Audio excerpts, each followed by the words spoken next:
ప్రార్థనంతటిని కూడా మనం సరి చేసుకుంటామో ఆ విధంగా ఈ వాతావరణం అంతా కూడా చక్కగా ఆధ్యాత్మిక దృష్టితోటి ఆధ్యాత్మికత పెంపొందించడానికి మొదటగా ధూపహారతం ఇస్తారు. ఈ ధూపహారతి అయిన తర్వాత మనకి దీపహారతి జరుగుతుంది. దాన్ని ఏకహారతి అని పిలుస్తాము. ఆ ఏకహారతిని అందిస్తారు. ఇప్పుడు ధూపహారతి పూర్తవుతుంది.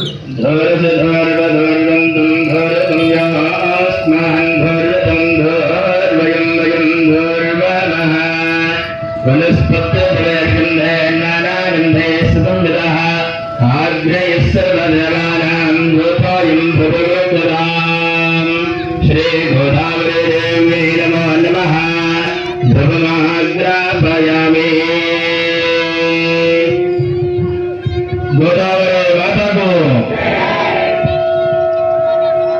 ఇప్పుడు ఏకహారతి అంటే ఒకే ఒత్తితోటి మామూలుగా మనం చెప్పుకోవాలంటే ఒకే ఒత్తితోటి ఇచ్చే హారతి ఏకహారతి అంటారు.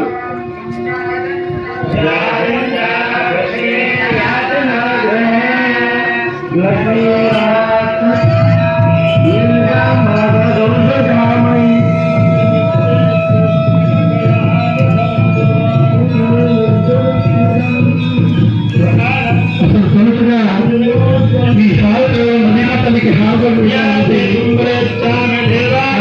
ప్రారంభమైంది. ఏకహారతం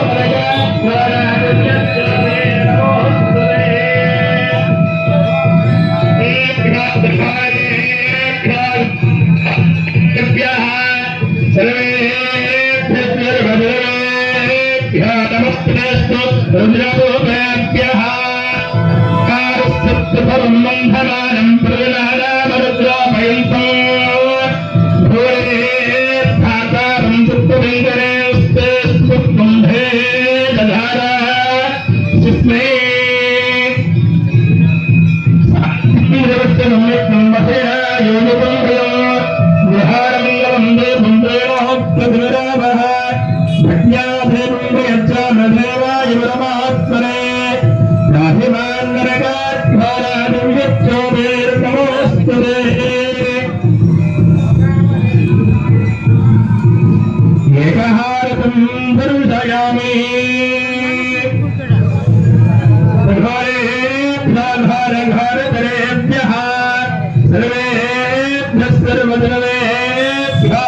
నమస్తే స్వరుద్రరూపేభ్యః. అసలు ఈ హారతులు కూడా ఎప్పుడు ప్రారంభమైందంటే హరిద్వార్లో ప్రారంభమైందండి. ఎలా ప్రారంభమైంది అంటే భగీరథుడు కోరినప్పుడు గంగని పంపించిన కూడా గంగని తీసుకొచ్చినప్పుడు మొదటిసారిగా భూమి మీద కడుగు పెట్టింది గంగోత్రిలో పెట్టింది. మనం గంగోత్రి అని ఏదైతే చెప్పుకుంటున్నామో అక్కడ అడుగు పెట్టింది. అక్కడ నుంచి మైదాన ప్రాంతమైన హరిద్వార్కి వచ్చినప్పుడు అక్కడ ఉన్న ఆ ప్రజలందరూ కూడా ఆ గంగామాతకు స్వాగత పెట్టు హారతి ఇచ్చారు మొదటిసారిగా. అప్పటి నుంచి నదీ హారతితో ప్రారంభమైనట్టు మనకి పెద్ద చెప్తూ ఉంటారు. అందుకనే చూడండి, నదీ హారతి అద్భుతంగా ఇచ్చేది అక్కడ మాత్రమే. హరిద్వార్లో ఇచ్చిన హారతికి మిగతా హారతులకి చాలా తేడా ఉంటుంది. హరిద్వార్లో అందరూ ఇస్తారు హారతి, ప్రతి చోట హారతులు ఇస్తూనే ఉంటారు. సాయం సంధ్య హారతి. ఆ తర్వాత దాన్నే కాశీలో కూడా ఇప్పుడు పంచహారతి ఇస్తున్నారు.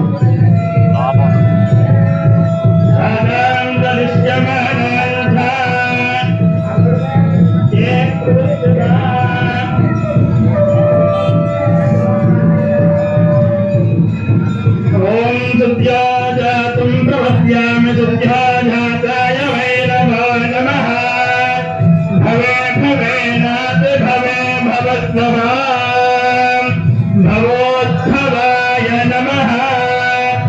వామదేవాయ నమో. జ్యేష్ఠాయ నమః. శ్రేష్ఠాయ నమః. రుద్రాయ నమః. కాలాయ నమః. కలవికరణాయ నమః. బలవికరణాయ నమః. బలాయ నమః. బలప్రబధనాయ నమః. సర్వభూతదమనాయ నమః. మనోన్మనాయ నమః. అఘోరేభ్యో ఘోరేభ్యో ఘోరఘోరతరేభ్యః సర్వేభ్యః సర్వసర్వేభ్యో नमस्ते रुद्ररूपेभ्यः तत्पुरुषाय विद्महे महादेवाय धीमहि तन्नो रुद्रः प्रचोदयात् ईशानः सर्वविद्यानां ईश्वरः सर्वभूतानां ब्रह्माधिपतिर्ब्रह्मणोऽधिपतिर्ब्रह्मा शिवो मे अस्तु तथा शिवो कर्पूरगौरं करुणावतारं संसारसारं भुजगेन्द्रहारं सदा वदन्तं हृदयारविन्दे भवं भवानि सहितं नमामि सर्वमङ्गलमाङ्गल्ये तवे सर्वार्थसाधके शरण्ये त्र्यम्बके देवी नारायणि नमोऽस्तुते श्रीगोदावरी देवी नमः पञ्चहारतं दर्शयामि जय बोलो गोदावरी माता को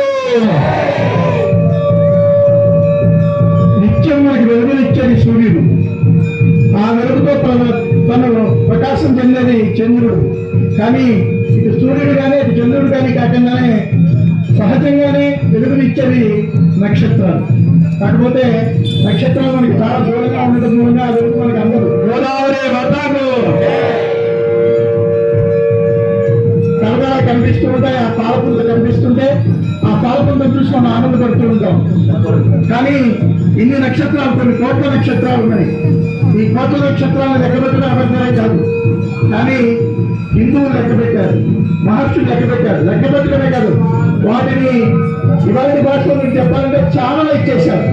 27 రకాలుగా ఇది ఈ లక్షణం కలిగినవన్నీ ఈ పేరుకి వస్తాయి, ఈ లక్షణం కలిగినవన్నీ ఈ పేరుకి వస్తాయి. 27 నక్షత్రాలు. ఆ 27 నక్షత్రాలకి కూడా హారతిగా తల్లికి కర్తవ హారతి సమర్పిస్తున్నారు.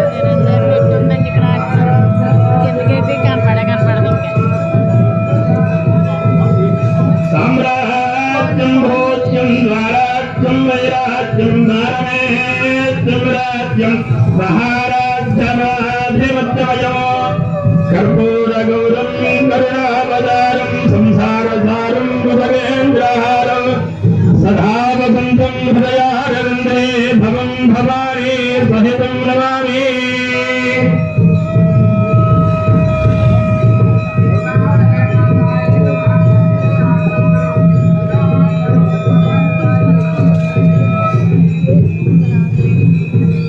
సాధారణంగా మనం అంత జ్యోతిష్యాన్ని బాగా నమ్ముతాం.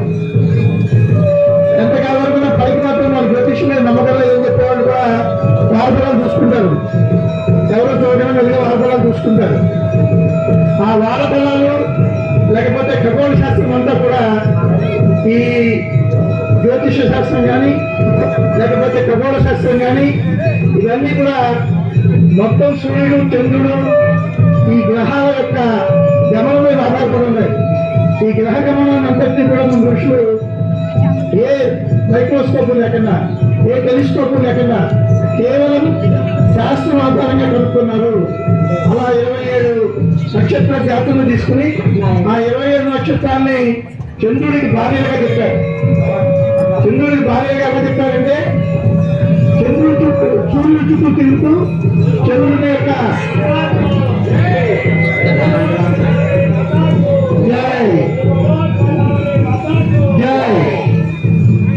ఇవి సూర్యుడి చుట్టూ ఉంటూ ఆ సూర్య కాంతిని, ఆ కాంతిలో తీక్షతని తగ్గించి ఆ తీక్షణాన్ని నుంచి మనకి చల్లదనాన్ని ఇవ్వడానికి ఈ చంద్రుడు, నక్షత్రాలు పనిచేస్తాయి. అందుకని 27 నక్షత్రాలు వాటి యొక్క ప్రభావం మన మీద ఎలా ఉంటుందో వివరించేదే జ్యోతిష శాస్త్రం. ఆ జ్యోతిష శాస్త్రంలో చాలా మంది రకరకాల థీరీలు చెప్తారు. ఆ రకరకాలు కాదండి, ఇది ఒక శాస్త్రం. ఆ శాస్త్రాన్ని అనుగుణంగా 27 నక్షత్రాలను తీసుకుని మన పెద్దలు మనకి అర్థమవ్వాలని చంద్రుని భార్యగా దక్షుడు యొక్క పుత్రికలుగా చెప్తారు. అంతేకాని దక్షుడు పుత్రికలు ఏమిటి, నక్షత్రాలు ఒకటి అని కాదు, నక్షత్రాలే దక్షుడు పుత్రికలు కాబట్టి అర్థమయ్యే వీధిలో చెప్పడానికి దాని కాబట్టి ఒక ప్రతీకగా చెప్తారు దక్షిణ పుత్రికలు. అటువంటి 27 నక్షత్రాలకి మనం ఏ నక్షత్రాలైతే మన జీవన గమనాన్ని నిర్దేశిస్తున్నాయో ఆ నిర్దేశించే నక్షత్రాలు 27 నక్షత్రాలకి కూడా హారతిస్తారు. ఇప్పుడు మొత్తం 27 నక్షత్రాల సంఖ్యతోటి ఆనందిస్తుంటారు.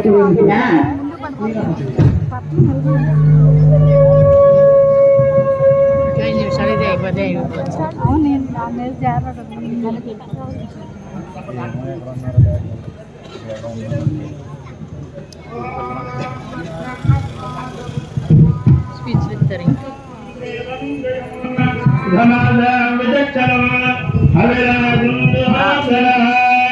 यस्य भान्तिरस्तया यस्य केतवः यस्येमादुष्मा भवनानि सदला सकृत्तिकाभिरविदं वदनः अग्निर्नो देवस्तुवते ददातु तदेरोहिणी सुपुत्री विश्वरूपा बृहते चित्रभानुः सानो यज्ञस्य त्वमिते ददातु यथा देवे वसरधस्त्ववीरः रोहिणी देवीरगात्परस्तात् विश्वारूपाणि प्रतिमोदमाना प्रजापतिं हविषा वर्धयन्ति प्रिया देवानामुपयातु यत्नम् सोमो राजा मृगधीर्षेण आगन्नो शिवं नक्षत्रं प्रियमस्य धाम आप्यायमानो बहुधा जनेतो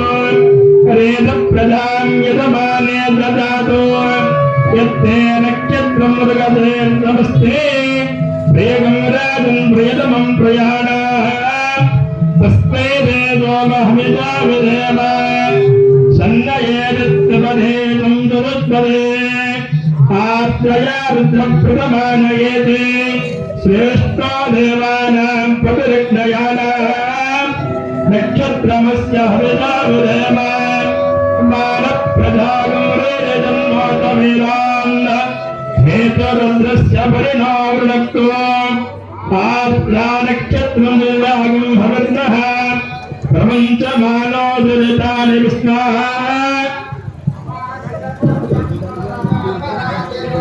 पुनर्भावे निर्विस्फुराद पुनर्वजोनत् पुनरेतां यद्भं पुनर्यो देव अभयन्तु धनुवे पुनः पुनर्यो हविषा यजामः एवानदेर्निर्वा विश्वस्य भक्ते जगतप्रतिष्ठा पुनर्वजो हविषा वर्धयन्ते प्रेम देवानामप्येतपातः बृहस्पतिप्रथमं जायमानः शिष्यं नक्षत्रवृतं सम्बुरान् श्रेष्ठो देवानां पृथुनाद विष्णुः दिशानः सर्वा अभयन्नोऽस्तु शिष्यपुरस्तादितमद्यतो नः बृहस्पतिर्मपरिपादपश्चात् बाधेतान्वेषो अभयं कृणुदाम् सुदेव्यस्य प्रयस्याम इदगं सर्पेभ्यो हविरदुष्टो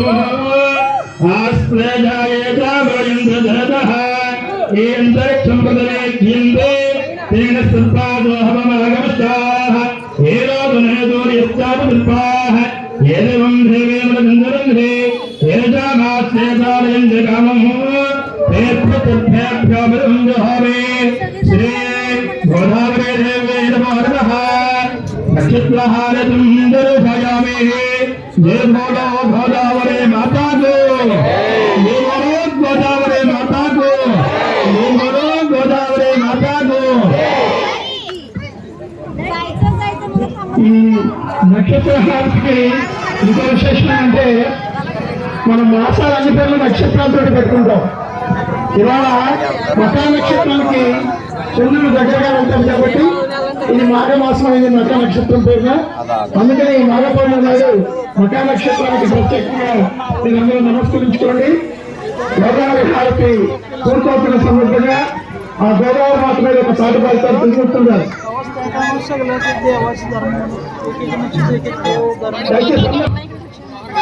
మీరు ఎక్కడెక్కడైతే ఉన్నారో అక్కడ నించోవచ్చు.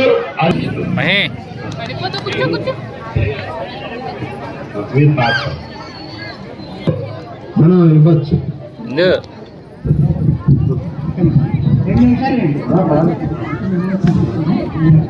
ఒక చిన్న విషయం అందరూ జ్ఞాపకం పెట్టుకోండి. తిరుపతిలో జరుగుతున్న ఈ అవ్యవస్థకు, మన హిందువుల యొక్క మనోభావాలను దెబ్బతీస్తున్న ఈ అవ్యవస్థకు నిరసనగా అక్కడ కల్తీ జరుగుతున్నది అని చెప్పి స్పష్టంగా